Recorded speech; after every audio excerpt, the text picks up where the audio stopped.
Allora sono con Chico Mascarenhas, con il coach valdagnese. Chico, lo dicevo prima con Tiago, è un Tiago recuperato, ha ritrovato anche il gol, ma direi che stasera è una bella prova di squadra del Valdagno.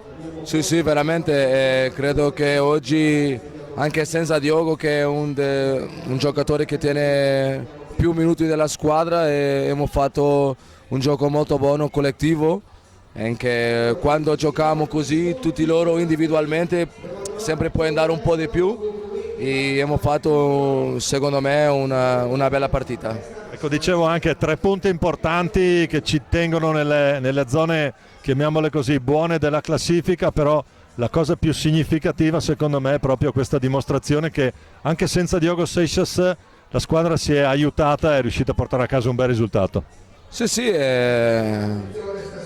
noi sempre dobbiamo vincere. Ora abbiamo 4 vittorie in seguida e senza Diogo o con Diogo noi siamo una squadra, non è la squadra di Diogo, di Tiago, di Lucas, di Leo, di Marco. Siamo una squadra, siamo il Valdagno, tutti noi sappiamo a che giochiamo e dopo quello è il crescimento della squadra come squadra e loro individualmente.